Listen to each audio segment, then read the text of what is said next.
우찌무라 간조 전집 제8권 제6부 고난 네 번째 녹음. 기도드리고 리딩하겠습니다. 주님의 은혜를 진심으로 감사드립니다. 하나님 아버지, 고난에 대해서 읽고 있습니다. 우리가 고난을 만날 때 인생을 살면서 만날 수밖에 없는 고난, 그것이 육신의 것이 되었건 영혼의 것이 되었건 또 건강이 되었건 물질적인 것이 되었건 간에 이런 일들을 본질적으로 바라볼 수 있는 영의 성장을 위해서 기도드립니다. 이런 고난들을 통해서 하나님의 뜻을 발견해 나가며 신앙이 성장하는 백성들 될 수 있도록 도와주시옵소서. 아버지 하나님, 귀한 책 읽게 해주셨습니다. 잘 읽어서 리딩을 듣게 될 한 분의 형제나 한 분의 자매의 신앙에 작은 도움이라도 될 수 있도록 인도하여 주시옵시고, 그래 그리하여서 제가 할 수 있는 주님께 대한 충성을 하는데 주님 기쁨으로 받으실 수 있도록 인도하여 주시옵소서. 감사드리며 고마우신 우리 주 그리스도 예수님 이름 받들어 기도드렸사옵나이다. 아멘. 오늘은 오해의 고난 읽습니다. 오해의 공포 1번. 요즘 세상에는 세상 사람의 오해를 두려워하는 사람이 대단히 많다. 그들은 충신처럼, 애국자처럼, 군자처럼, 선한 사람처럼 보이기를 좋아한다. 아주 절실하게 바란다. 나는 세상 사람이 보는 것처럼 무정한 사람은 아니라고 말한다. 나는 중심에 많은 충성심을 가지고 있으나 세상 사람은 내 진정을 깨달을 줄 모른다고 말한다.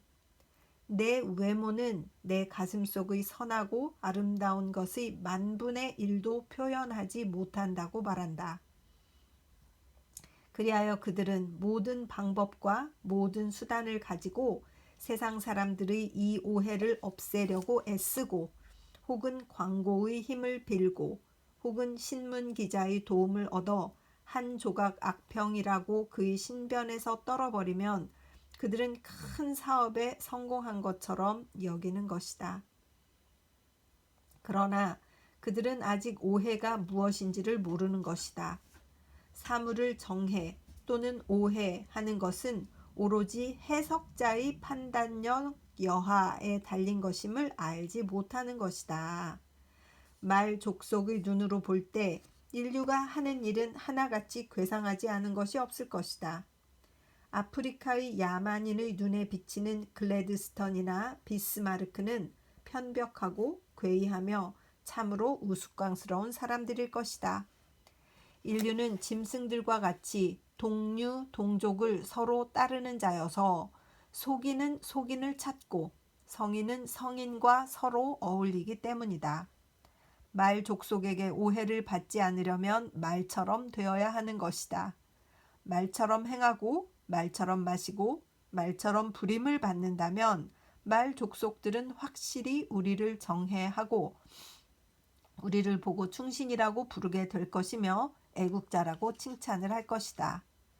그러나 만일 우리가 인류된 위엄을 지키고 적어도 인류된 본성으로 돌아가려고 애쓴다면 말들은 일제히 우리들에게 욕을 퍼붓고 우리를 악마시하고 우리를 그들의 축에 끼지 못하게 내쫓을 것은 뻔한 일이라고 말하지 않을 수 없다. 그렇기 때문에 우리가 세상의 오해라는 것에 대해서 걱정할 때 먼저 우리를 오해하는 세상 그 자체의 특질을 알아보지 않을 수 없다.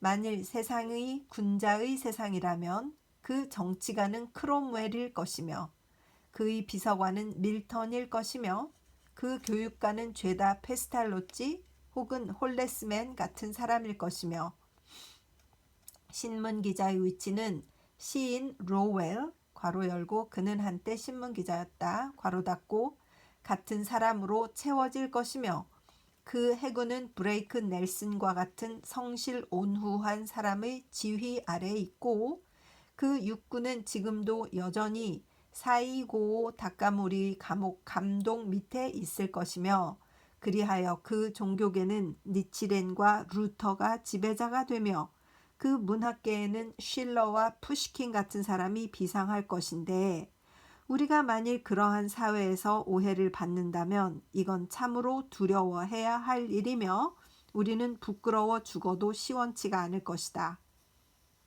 그러나 만일 신문 보도가 아주 잘못이 없다고 한다면 우리를 지배하는 정치가는 크롬웰과 비슷한 사람이 아니고 그 비서관도 밀턴과 같은 엄숙하고 진지한 사람이 아닌 것과 같다. 우리들의 교육가, 우리들의 비평가, 신문기자, 우리들의 승려와 목사, 특히 실업가라고 불리우는 우리들의 재산권을 장악한 사람은 모두가 탈속, 무욕, 성현의 명을 가지고 우리들의 마음속을 통찰할 수 있는 사람은 아닌 것과 같다. 물론 그들 가운데는 외형의 미와 추함을 판단하는데 놀라운 관찰력을 가진 사람이 있다는 것을 우리는 결코 의심하지 않는 터이다. 만일 주식 시세의 오르내림을 알려고 할 때 우리가 석가나 공자에게 가지 않고 그들의 지도를 바라야 하는 것은 당연하다.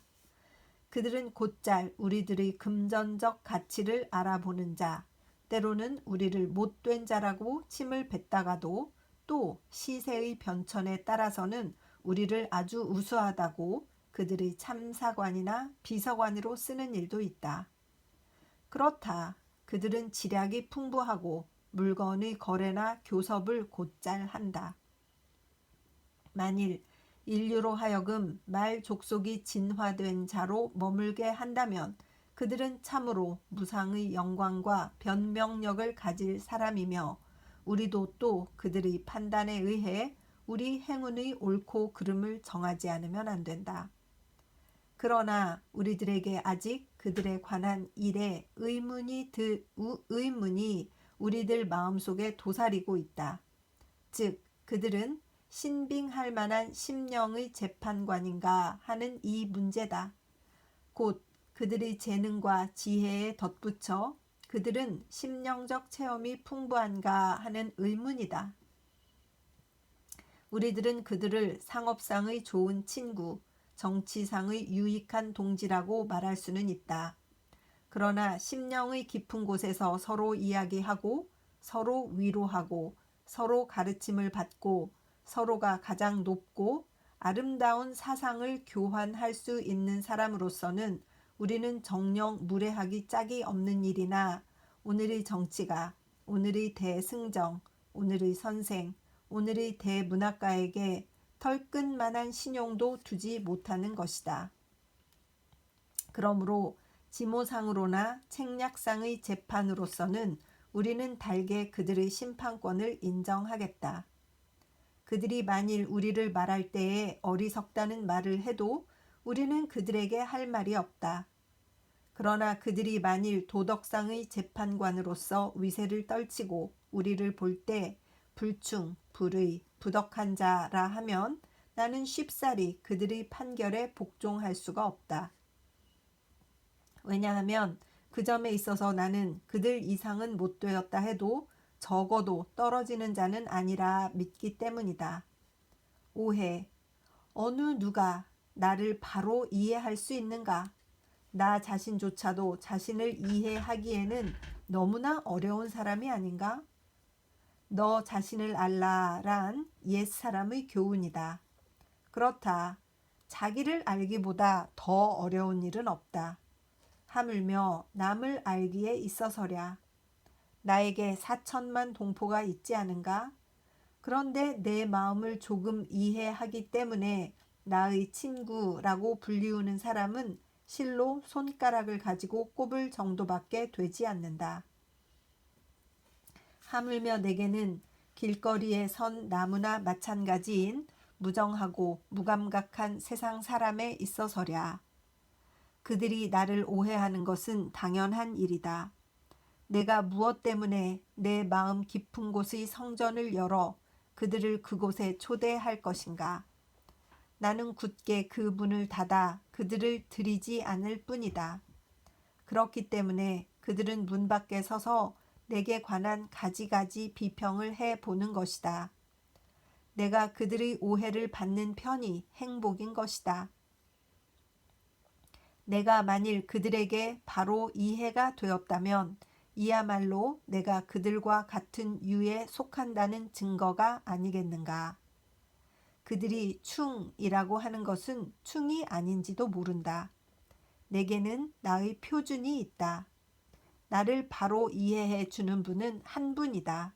곧 하나님이시다. 그의 판결에 잘못이 있을 수 없다. 1898년 7월 도쿄 독립잡지. 오해와 의심. 오해에 오해. 나라는 나라를 오해하고 정부는 정부를 오해하고 아버지는 아들을 오해하고 아들은 아버지를 오해하고 형제가 서로 오해하고 친구가 서로 오해하고 이 아름다운 우주에 살면서 오해의 어두운 안개 속을 방황하고 우수 가운데 나날을 보낸다. 세상에 만일 오해라는 것이 없다면 이 세상은 얼마나 좋은 세상이 되겠는가? 의심. 자기의 마음으로 미루어 남을 추측하고 남의 결심으로 자기의 결백을 꾸미려고 한다. 의심의 마귀는 국가를 멸하고 사회에 해독을 끼치며 친구와 멀어지고 가정을 문란케 하고 낙원으로 하여금 지옥이 되게 하는 힘을 가지고 있다. 군대를 두려워할 필요가 없다. 병을 두려워할 필요가 없다. 두려워해야 할 것은 참으로 우리들 마음에 의심을 갖게 하는 의귀이다. 만일 이 세상에서 아주 의귀를 배제할 수만 있다면 그 청정은 기약할 수 있는 문제다. 오해는 변명으로 풀리는 것이 아니다. 의심은 의심을 가지고 응할 것이 아니다. 오해는 행위로서만 풀릴 수가 있는 것, 의심은 신임으로만 응해야 하는 것이다.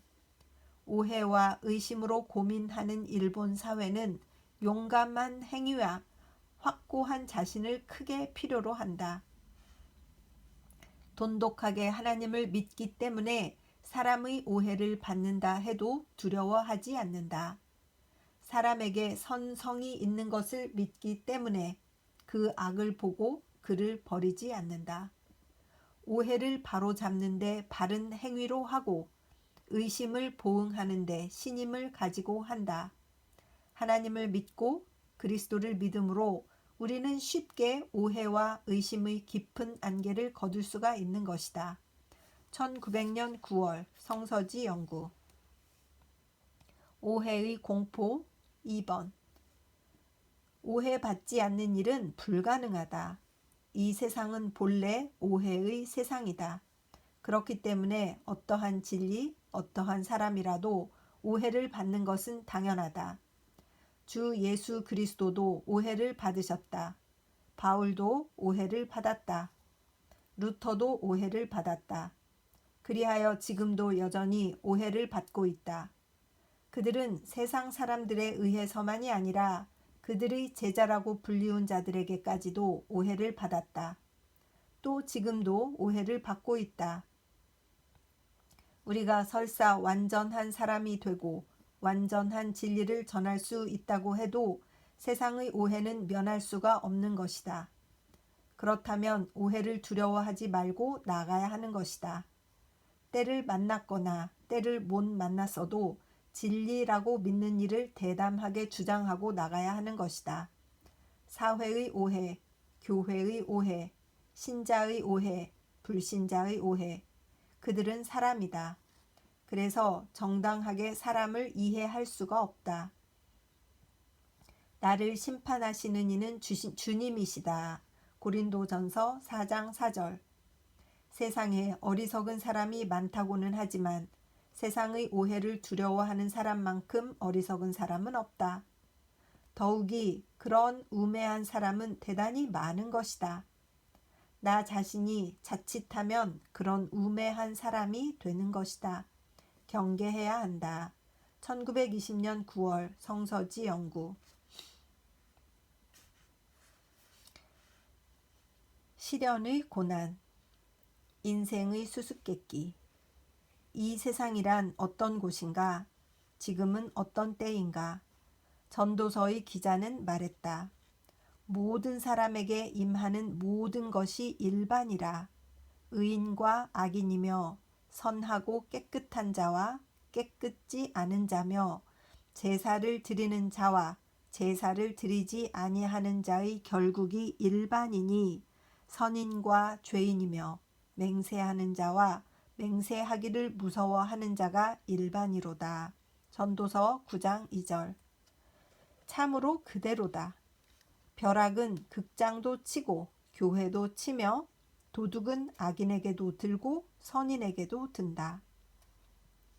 그리고 죽음은 최후의 모든 사람을 납치해간다. 이 세상에서는 선한 사람이 반드시 장수하지 않으며 악인이라고 꼭 단명하지도 않는다.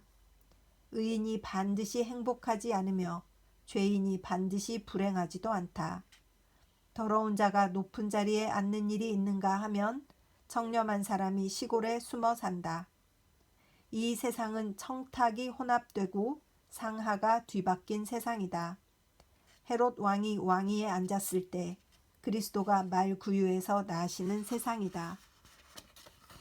그렇다면 실망해야 하는가? 하나님은 없는 것일까? 시는 시가 아니고 비는 비가 아닌 것인가? 선을 행하는 결과는 악을 행하는 결과와 같단 말인가? 체념이란 지혜 있는 사람의 최후의 깨달음이란 말인가? 천도가 시냐 비냐 하는 것은 현자가 말하지 않을 수 없는 비탄의 소리란 말인가? 그럴 리는 없다. 그래서 인생의 이 의문을 푸신 분이 하나님의 아들 예수 그리스도이시다. 그의 말로써 행위로써 이 세상의 이 때가 무엇인지를 보이신 것이다. 내가 날마다 너희와 함께 성전에 있을 때에 내게 손을 대지 아니하였도다. 그러나 이제는 너희의 때요 어두움의 권세로다 하시더라. 누가복음 22장 53절. 곧 지금은 예수의 적이 제멋대로 그 세력을 휘두르며 하나님과 그 기름 부음을 받은 분에게 거역하고 이를 섬기는 자를 괴롭힐 수 있는 때라는 것이다.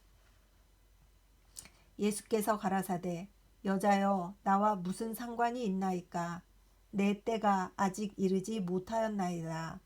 요한복음 2장 4절라고 그가 가나의 결혼잔치에서 그의 어머니 마리아에게 말씀하신 것처럼 그의 승천 후 1900년 후인 오늘날도 예수의 때는 아직 오지 않은 것이다. 우리들 그의 제자 된 자는 지금도 하나님을 미워하는 자 가운데 머물러 그의 적의 곁에 사는 것이 된다. 그렇지.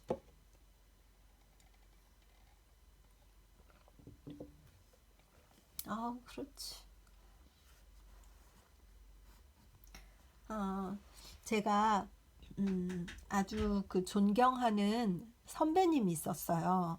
이제 그분이 나중에 이제 그 사모님이 되셨거든요. 남편이 신학을 하셔가지고 그런데 아주 저희가 이제 그 어렸을 때 그 선배님을 볼 때 학교 선배님이셨으니까 이제 같이 그 간호사였잖아요. 너무 예쁘시고 너무 품성도 고상하시고 당당하고 일도 잘하고 의사들한테도 그분이 이렇게 말씀을 하시면 되게 막 카리스마가 있어가지고 그 의사들이 되게 어려워하고 이런 분이었어요. 그런데 이분이 신앙 생활을 하시면서 신앙이 돈독해져가지고 모든 것을 다 포기하고 남편과 함께 의논을 하셔가지고 남편이 목회를 하시기로 한 거예요. 그래서 미국에 가서 공부를 하고 오셨어요. 그래서 그 비용을 부인이 한국에서 열심히 일을 해서 다 대신 거죠. 사람들이 여러 가지로 막 얘기하고 수근수근하고 그 남편이 그 홍익대 미대 그 조각가를 나오셔가지고 아주 또 세상적으로 굉장히 또 잘 나가시는 분이었었기 때문에 다 수근수근 했어요. 그러는 중에 셋째를 임신하신 거예요. 그러니까 아기가 둘이 있었는데 그때는 둘 이상 낳으면 정말 이렇게 짐승 보듯 했었어요.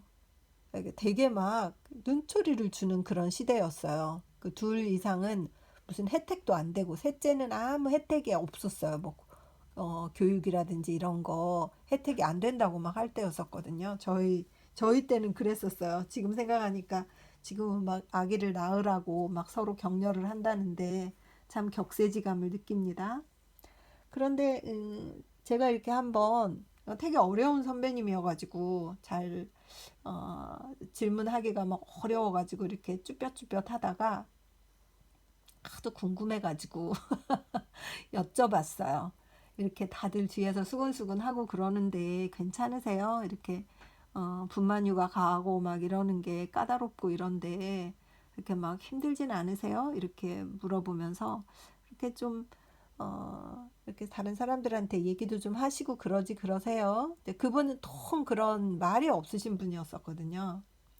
그랬더니 이 선배님이 하시는 말씀이 저는 그걸 지금도 못 잊어요. 아마 이 일이 거의 30년 넘게 그 전에 있었던 일인데, 세상 사람들은 다른 사람을 오해할 권리가 있고, 오해를 받은 사람은 그것을 굳이 설명할 책임은 없는 거야. 이렇게, 저는 너무 막 철학적인 얘기를 들어서 그때 너무너무 충격을 받았어요. 이 고상한 충격. 이야, 저렇게 멋있는 분을 내가 알고 있어서 영광이다. 그 뒤로 저도 살면서 오해를 많이 받고 저의 성격상 뭐 잘난 척을 하려고 그러느니 뭐 명예심에 사로잡혀서 그러느니 또는 뭐 어, 누구한테 잘 보이려 그러느니 막 이런 오해를 많이 받았거든요. 저희 마음과 관계없이 저는 잘해 보려고 뭐를 하면 엄청 이렇게 오해를 받고 욕을 먹고 그런 적이 있었는데 그때마다 그 선배님의 그 담담하고도 영적이면서 아름다운 그 신앙의 선배의 말씀을 생각합니다. 다른 사람들은 나를 오해할 권리가 있어. 그렇다고 해서 나에게는 그들의 오해를 풀어줄 책임은 없는 거야. 라고. 그 뒤로 저희 그 삶의 태도가 바뀌었어요. 이 우찌물 선생님 지금 리딩 앞에도 나오잖아요. 다른 사람들에게 잘 보이려 하는 것, 이런 마음을 누구나 가지고 있잖아요. 그 사람을 두려워하는 거죠. 좋게 보이기를 원하고 착한 여자 신드롬 막 이런 것도 있고 막 그렇잖아요. 남들에게 좋게 보이고 남들을 두려워하니까 그런 행동을 하는 것인데 그 뒤로 저에게 그런 부분들이 서서히 정리가 되고 사라지면서 자신감이 엄청 붙었어요. 이런 좋은 선배의 신앙을 통한 깨달음의 어떤 어드바이스, 삶의 지혜 이런 것을 배웠을 때는 평생 가는 것 같습니다. 제가 우찌무라 간조 선생님을 특별히 존경하는 이유는 이분이 이런 말씀을 하시는 것 아니겠어요? 오해받지 않는 일은 불가능해. 이 세상은 원래 그런 거야. 저는 그 선배님이 우찌무라 선생님 책을 읽으셨나 하는 생각이 지금 드는 거예요. 우리가 주님과의 관계에 대해서 관심을 가져야지 사람들을 기쁘게 하려고 혹은 사람들을 두려워서 내가 하고 있는 일에 대해서 자신감이 없고 공포가 있으면 안 된다. 모르면 물어보면 되지. 묻지 않는 사람에게 내가 대답할 이유가 없다라고 하는 그 태도가 저를 굉장히 성장시켰다는 것, 그것을 여기서 나누고 싶습니다. 리딩을 듣는 형제나 자매가 있어서 혹여 그런 상황에 있으시거나 경험을 하시는 일들이 있으시다면 우리가 주님 앞에서 주님께 기도하고 살면 되는 것이지 너무 사람을 의식할 필요는 없는 것 같아요. 내가 어떤 행동을 한다고 해서 내가 어떤 사람인 것이 가려지지는 않는 것 같아요. 설사 내가 좀 불친절해도 내 심령이 깨끗하고 착한 사람이면 결국은 그걸 보는 것 같거든요. 또 안 본다고 해도 그것은 제 잘못이 아니다. 그죠? 여기도 나오잖아요. 보는 사람의 관점에 따라서 오해는 생기는 것이지, 그걸 가지고 굳이 아니라고 변명할 필요는 없는 것이다. 이 말씀이 저는 너무 저에게 경험한 내용이고 깨달은 내용이고, 저도 그렇게 살려고 애쓰는 그런 내용이라는 것을 여기서 나누고 싶습니다. 계속 읽겠습니다. 매색에 유하며 게달의 장막 중에 거하는 것이 내게 화로다. 내가 화평을 미워하는 자와 함께 오래 거하였도다. 시편 120편 5절에서 6절 라고 있는 것 같이 우리들은 이 세상에 머물 때 불법을 사랑하는 게달의 장막 곁에 사는 것이다. 신자에게 있어 이 세상은 하나님이 지배하시는 낙원이 아니다. 악마가 횡행하는 시험의 광야이다. 그렇지. 우리들이 이 세상에 오게 된 것은 예수가 시험을 받기 위해 어쩔 수 없이 들에 간 것처럼 사탄에게 시험을 받기 위한 것이다. 마가복음 1장 12절에서 13절. 우리는 잠시 동안 하나님의 은혜에 목욕하기 위해 이 세상에 보내진 것이 아니다. 예수가 40일 동안 광야에서 사탄에게 시험을 받고 짐승과 함께 계셨던 것처럼 우리들도 40년 혹은 50년, 드물게는 70년, 80년 동안 이 세상에 있으면서 사탄에게 시험을 받고 짐승과 같은 사람들과 함께 있는 것이다. 그래서 예수에게 있어 그가 메시아 될 자격을 완성하기 위해 광야의 시험이 필요했던 것처럼 우리에게도 또 하나님의 아들 된 자격을 완성하기 위해서 이 세상의 시험이 우리에게 필요한 것이다. 하나님은 이 목적을 가지고 이 세상을 잠시 악마의 손에 넘기신 것이다. 그가 그의 종 욥을 시험하기 위해서 사탄에게 보라, 그의 모든 소유물을 내 손에 맡긴다고 말씀하신 것처럼 그는 지금도 같은 목적을 가지고 우리들과 우리들의 모든 소유물을 사탄의 손에 맡기시는 것이다. 그렇기 때문에 사탄은 이제 마음껏 우리를 괴롭힐 수가 있는 것이다. 이제 만사는 하나님이 계시지 않는 것처럼 우리에게 임하는 것이다. 우리들의 기도는 응답되지 않는 것이다. 불의는 멋대로 우리 위에서 행해지는 것이다. 하나님의 뜻에 맞도록 애쓰는 사람은 이 세상에서 먼지나 티끌처럼 다루어지는 것이다. 이제 하나님을 믿는 이익은 조금도 우리들에게 나타나지 않는 것이다. 하나님이 우리들의 아버지이신 증거는 우리들의 생애를 통해 그 사실을 볼 수가 없는 것이다. 그러면 하나님을 의심하랴? 시험은 여기에 있는 것이다. 하나님은 없는 것처럼 보이신다. 그러나 하나님은 계신 것이다. 하나님은 주무시는 것처럼 보인다. 그러나 이스라엘을 지키시는 분은 졸지도 아니하고 주무시지도 아니하신다. 시편 121편 4절이다. 하나님은 사랑하시지 않는 것처럼 보인다. 그러나 하나님은 사랑인 것이다. 우리가 만일 보이는 것을 따라 걸어간다면 우리들은 무신론자가 아닐 수 없다. 그러나 보이지 않는 것에 의해 신앙에 의해서 걸어가기 때문에 우리들은 하나님이 계신 것과 그가 사랑이시라는 것을 믿고 의심치 않는 것이다. 시험은 여기에 있는 것이다. 싸움은 여기에 있는 것이다. 우리들은 날마다 사탄에게 유혹을 받고 하나님을 의심하게 되는 것이다.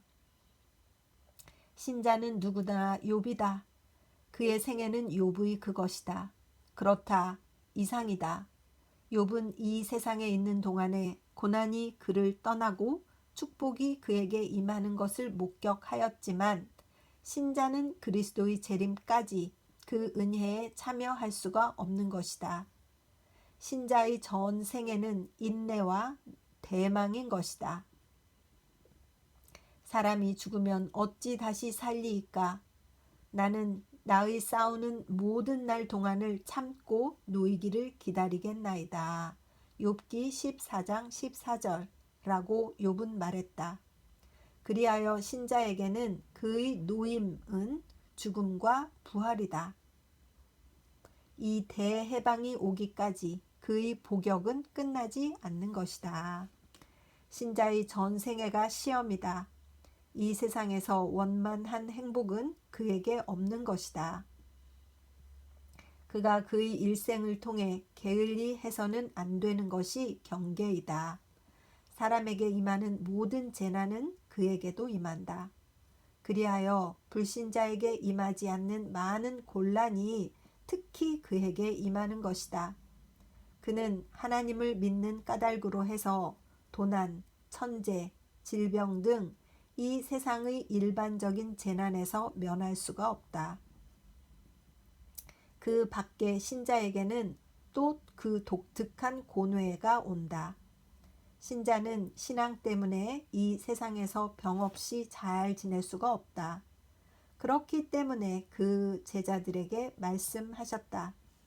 이것을 너희에게 이름은 너희로 내 안에서 평안을 누리게 하려 함이라.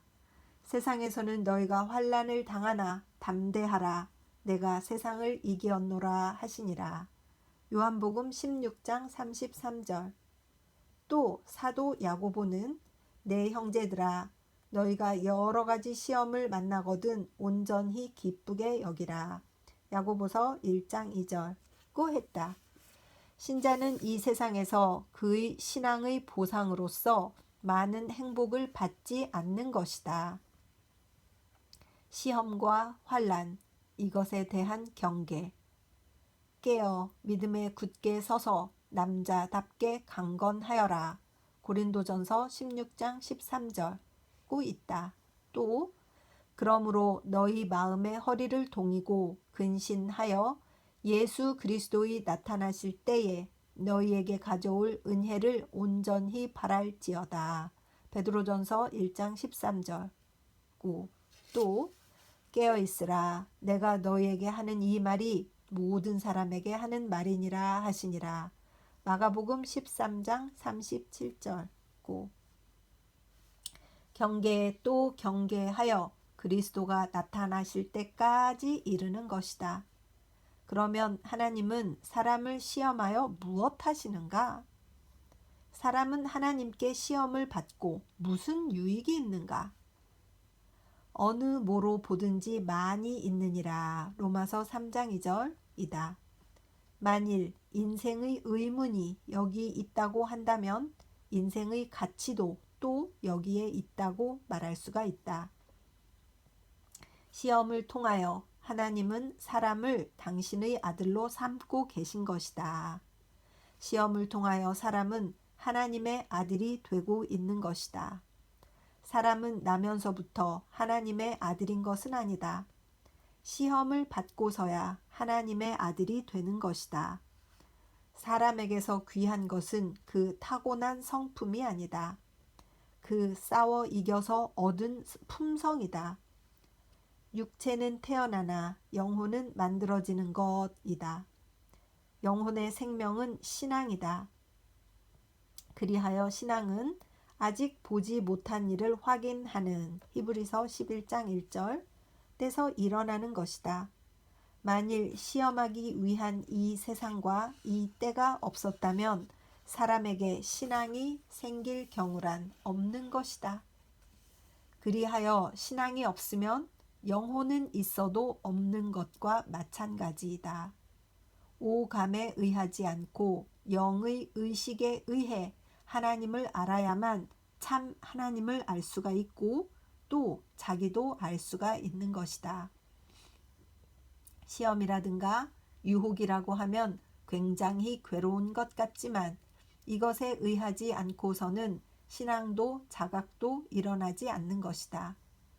그래서 사도 베드로는 너희 믿음의 시련이 불로 연단하여도 없어질 금보다 더 귀하여 예수 그리스도의 나타나실 때에 칭찬과 영광과 존귀를 얻게 하려 함이라. 베드로전서 1장 7절고 말한 것이다. 금이 불로 연단되는 것처럼 신앙은 시험에 의해 견실해지는 것이다. 그래서 하나님은 지극히 크고 높은 목적을 가지고 우리들을 이 괴로운 수수께끼 같은 세상에 보내신 것이다. 그렇다면 오라 환난이여, 오라 시험이여 이다.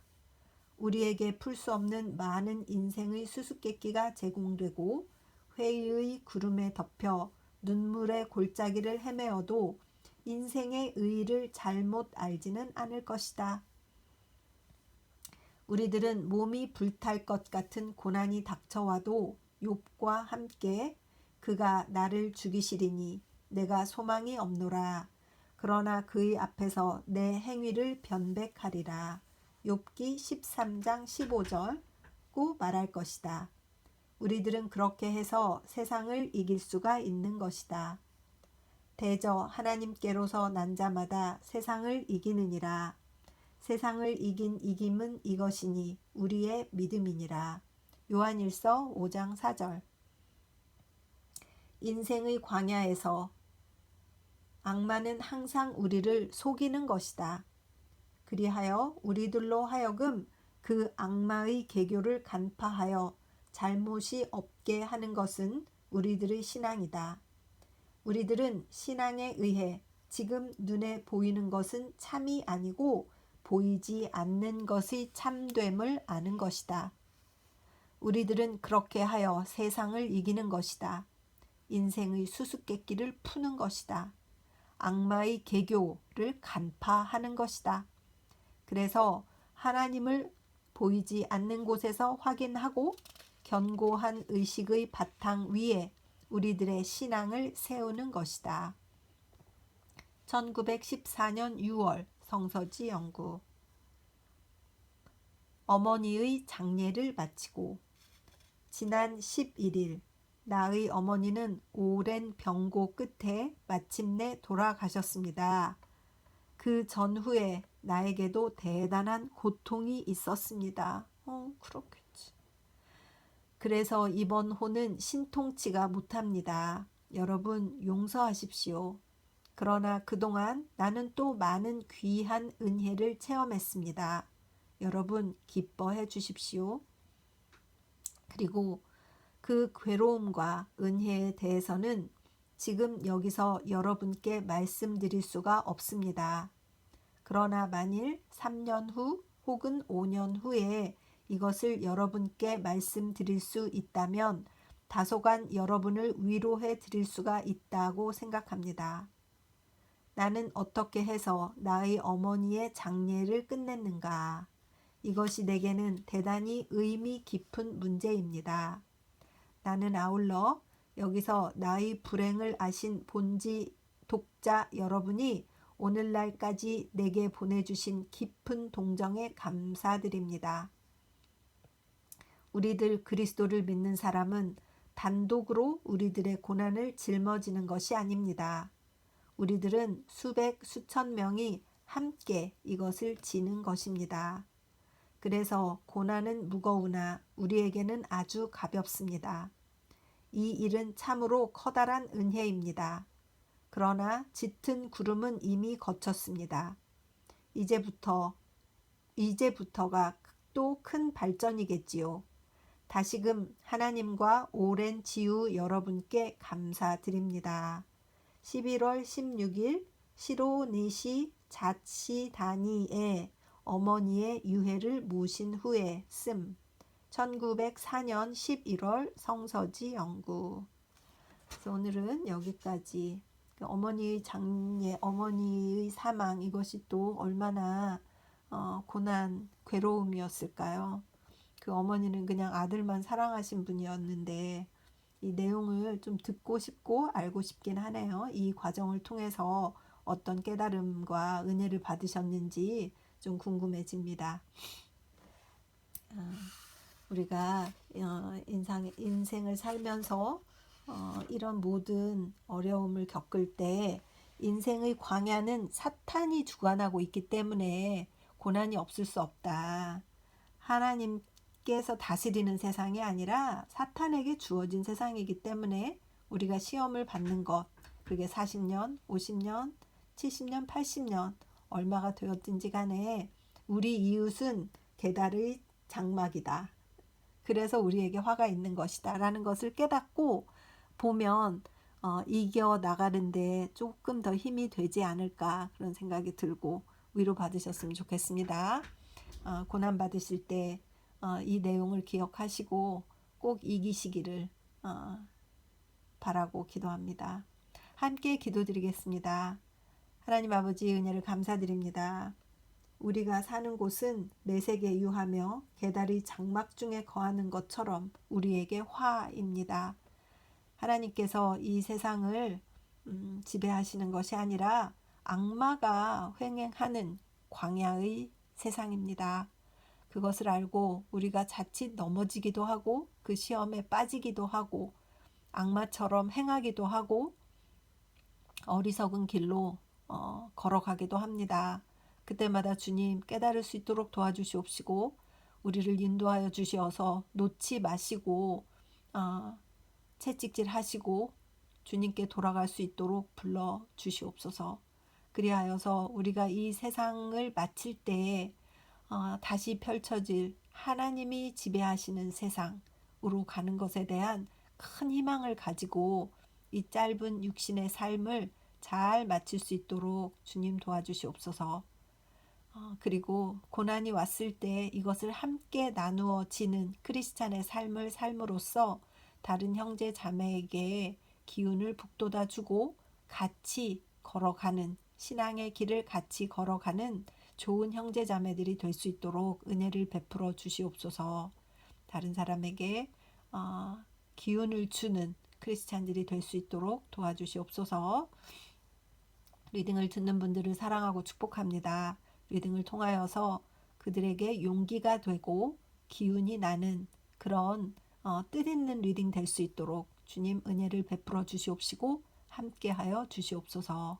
감사드리며 고마우신 우리 주 그리스도 예수님 이름 받들어 기도드립니다. 아멘. 사랑하고 축복합니다.